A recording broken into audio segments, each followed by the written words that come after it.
Thanks for that introduction, Gary, and thanks to all of you for coming and to the Film Center for the invitation to say a few words tonight before the film. Let's see, I'm going to dive into my PowerPoint if I can get this to show up. And if not, I'll just... There we go. There we go, okay. Let's see. Before I start to talk about permafrost, which is what I really want to do, I'm going to talk a little bit about science in Woods Hole. And if you're like most people around the world, maybe you're not, but most people tend to think of Woods Hole as all one place. I thought that before I came to Woods Hole in 1995, 22 years ago or whatever that is. I thought it was all one research institution, but in fact there are several different places. So my brief sort of 1-minute history of Woods Hole. In 1888, the Marine Biological Laboratory was founded. They're still there. In fact, before 1888, there was already some science going on in Woods Hole, sort of a precursor of the National Marine Fisheries. 1930, the Woods Hole Oceanographic Institution was founded. They're the biggest guys in town. 1975, at the Marine Biological Laboratory, the Ecosystem Center was founded by a guy named George Woodwell.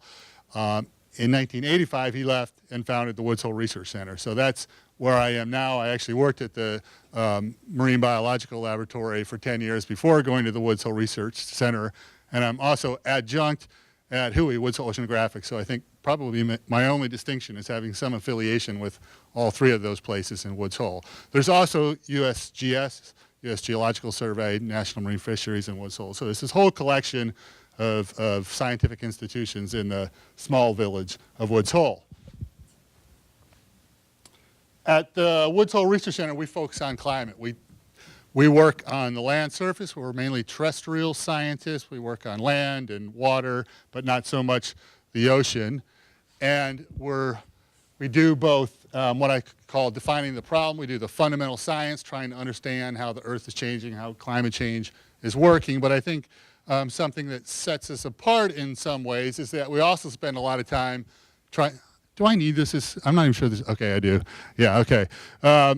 We spend a lot of time trying to shorten the gap between the science and what we hope is wise application for public policy. And it's this combination of attributes, I think, that actually for the last 4 years in a row, we've been named the world's #1 climate change think tank, which always kind of strikes me funny. I'm not even sure what a think tank is, and I don't think we're one of them. But at any rate, we're happy to continue to get this honor.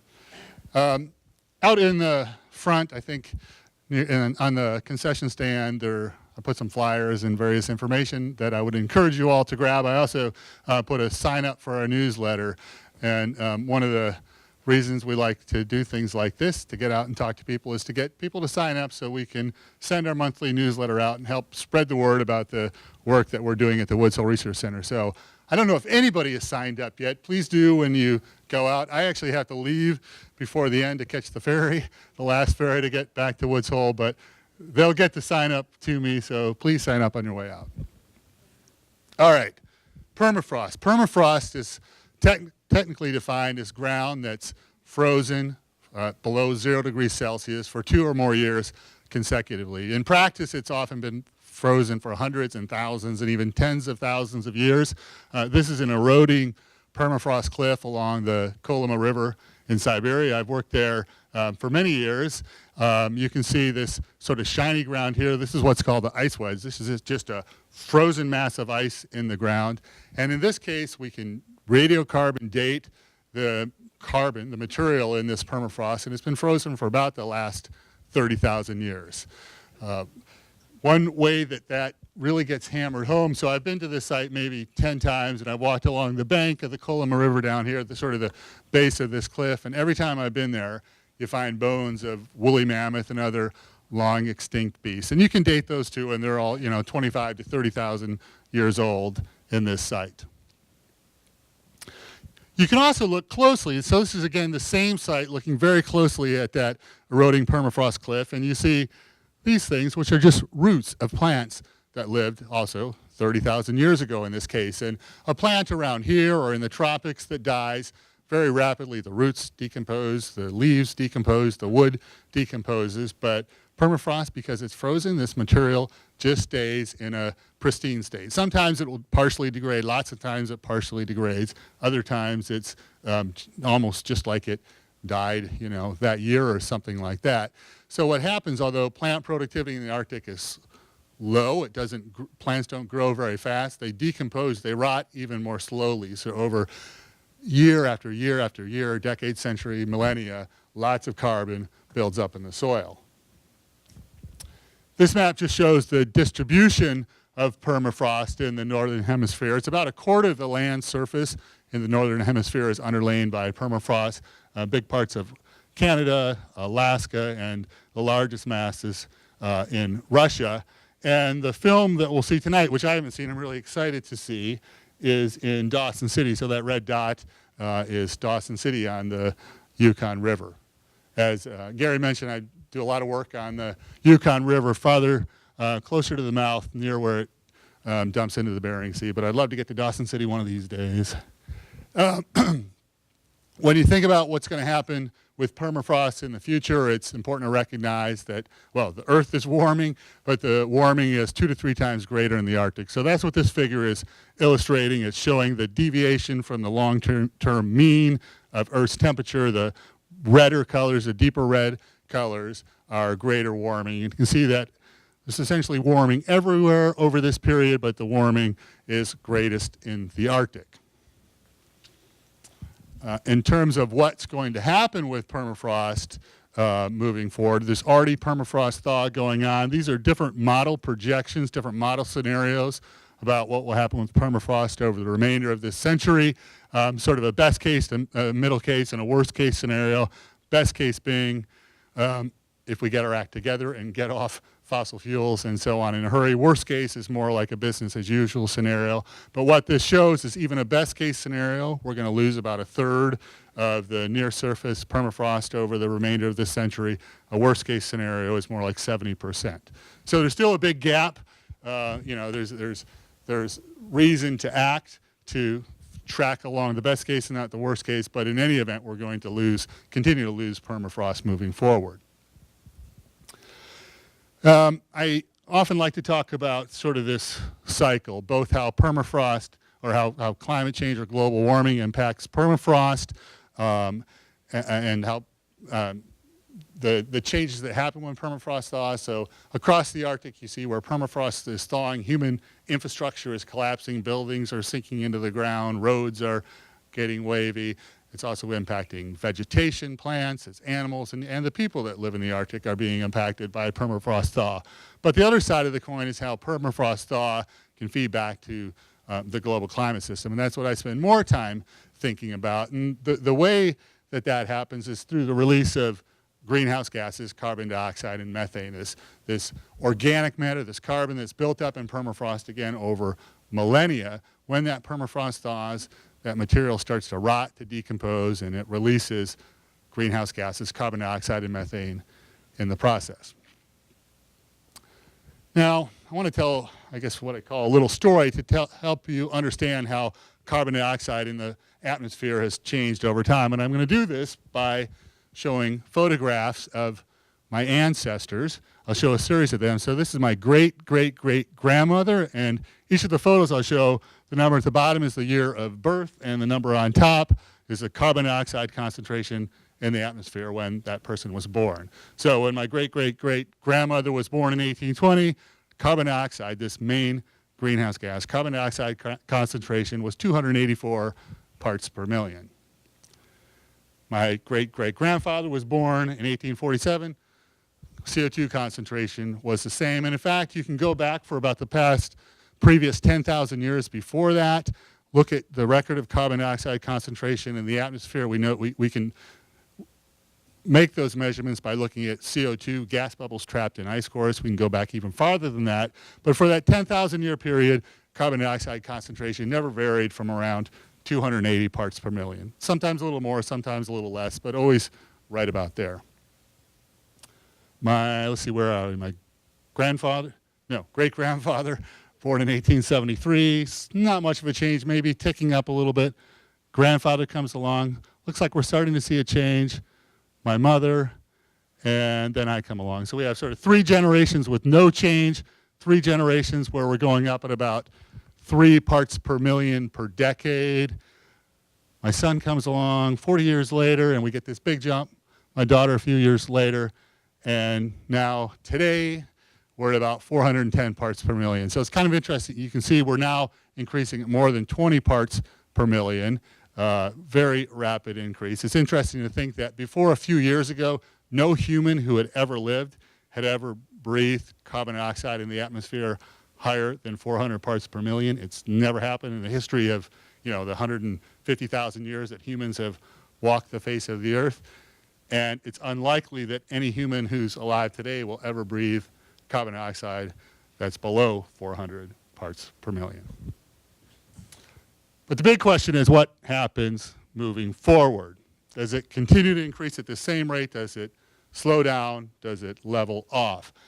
The answer to that question depends on several things, probably most importantly, where do we get our energy? Do we rapidly transition to renewable energy sources? This is an aerial shot of the main building at the Woods Hole Research Center, where we get essentially all of our energy from wind and solar. Or do we continue to rely heavily on fossil fuels, coal, oil, and natural gas? It also depends on how we treat and manage Earth's forest. This is a shot in the Amazon, intact canopy, intact forest that goes on for hundreds and hundreds of miles. These forests store lots and lots of carbon. They're pulling carbon dioxide out of the atmosphere. Do we leave them intact? Do we restore them where we can? Or do we go the other direction? And this site here is just a couple of miles from the site in the previous slide. A few years before this photo was taken, it looked identical. So it was an intact forest. The trees are cut down to plant soybeans to ship to Europe and China to feed animals for us to eat. Why is one tree left? You see this in lots of places where you get these massive clear cuts. This is in Brazil. This is a Brazil nut tree. They're protected. You can chop everything else down, but not the Brazil nut trees.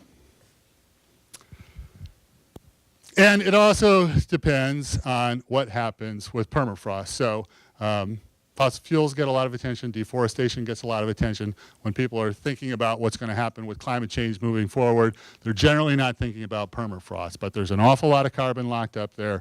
When permafrost thaw accelerates and continues, some of that carbon is going to go to the atmosphere and contribute to global warming, to climate change.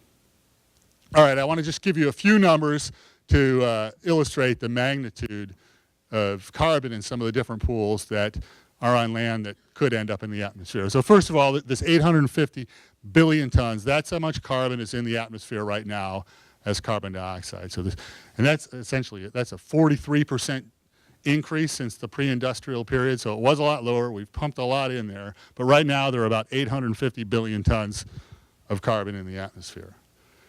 In all the vegetation on Earth, all the plants on Earth, it's mainly forests, mainly in wood and trees is where the carbon is. They're about 500 billion tons. So when we chop down forests, that carbon goes to the atmosphere, leads to more warming. When we let forests grow or we restore forests, photosynthesis pulls carbon out of the atmosphere. So this can go either direction in the future. You know, this amount of carbon in forests can decrease if deforestation accelerates, or it can increase if we let forests grow and we restore forests. Fossil fuels left in the ground that we could get to should we decide to continue to do so. So that's coal, oil, and natural gas. There are about 1,200 billion tons of carbon. So more than is in the atmosphere right now, a bit more than twice as much is in all the vegetation on Earth. And then permafrost, this thing that doesn't get as much attention, has about 1,500 billion tons, 3 times as much as in all the vegetation, almost twice as much as in the atmosphere. So this massive pool of carbon that, again, slowly over a millennia, many thousands of years has built up because decomposition in the Arctic is so low. But as permafrost is thawing, it's just as if your freezer at home, if you put food in your freezer, it's going to stay there frozen as long as your freezer remains a freezer. If it turns to a refrigerator, it starts to rot, and that rotting process is releasing carbon dioxide and methane, greenhouse gases. And that's what's starting to happen in the Arctic. All right, how much carbon might be released from thawing permafrost? How much carbon can this actually put into the atmosphere to contribute to climate change, to global warming? This is kind of the science that we're working on every day now. The best estimates are over the remainder of this century, something like 130 to 160 billion tons are possible. That's a hard number to wrap your head around. What does that mean? Right now, all the human activities in the United States are putting about 1.4 billion tons of carbon into the atmosphere each year. So that's transportation, it's heating, it's everything that we're using fossil fuels from. The U.S. is putting about 1.4 billion tons into the atmosphere per year. So this is essentially like bringing a whole additional United States online as permafrost thaw accelerates over the remainder of the century. Right now, it's roughly in balance. Over the last many thousands of years, permafrost has been accumulating carbon. Right now, it's roughly in balance, but we're tipping toward it becoming a source, and it's going to become a bigger and bigger source, I'm afraid. And the fact is, most policymakers aren't thinking about permafrost. They're thinking about fossil fuel, reducing fossil fuel use. They're thinking about reducing deforestation, but this thing hasn't been on their radar screen so much. So what needs to be done about it? Well, there's still a lot of science to be done. That's what we spend most of our time doing in the Arctic, studying permafrost, refining the estimates of how much carbon is there, how quickly permafrost is thawing, how quickly the carbon decomposes and releases when the permafrost thaws, and also whether it goes off as carbon dioxide or methane. That's an important distinction. I won't go into those details, but if it's going to be released, you'd rather have it go as carbon dioxide than methane, and we're trying to figure out that balance. But we're also working hard to get the science to the policymakers, not just write scientific articles that other scientists read, but to try to get this information to policymakers so that they can act on it. We work a lot at the international level, the United Nations Framework Convention on Climate Change. We go to all those meetings. Paris climate negotiations, we were there trying to get the information to those folks. We have worked a lot at the federal level. Our director in 2008 was John Holdren, and then President Obama asked him to be the White House science director. So he was in DC for the 8 years of the Obama administration. He's now back in Woods Hole. But during that time, we had really good connections both with the White House and the State Department, and we advised for a few months the State Department as they were preparing for this glacier conference in Alaska in August of 2015, feeding them information about permafrost and why it was important for the climate negotiators to be thinking about permafrost as they were prepping for the Paris climate negotiations. So I was there in Anchorage at the time of this conference, and it was really thrilling to watch our president at that point basically saying the same kind of story I'm telling you right now, how much carbon is in permafrost and how some of it's going to be released and accelerate global warming and how we need to act on that. You can imagine we're not having quite as tight of connections with the federal government right now, but we're still happy to talk if the phone rings. And then we want to try to get the science not just to policymakers, but we look for any opportunity to tell the story to whoever will listen. So we're always happy to get invitations like this one tonight and come to groups like you and talk about our science. Any way we can get the story out, we try to do it. And my final slide is one of the ways that I'm really excited about right now, and it kind of ties into what this place is all about. That is, we're working on a short film about permafrost and about this group of students who spent several weeks in the Alaskan Arctic last year. It's actually a project that happens every year where we take a group of undergraduate students, some grad students, some scientists, study permafrost in the Arctic, train the next generation of scientists, and hopefully communicate that science to broad public audiences. And so this film that's being worked on is called Permafrost Now, and it will premiere next month at the EarthX Film Festival in Dallas, and from there we'll go to the Mountain Film Festival in Telluride, and then we'll see what happens after that. Hopefully we'll get a chance to show it here. So thanks for your attention, and I, like you, look forward to watching the film.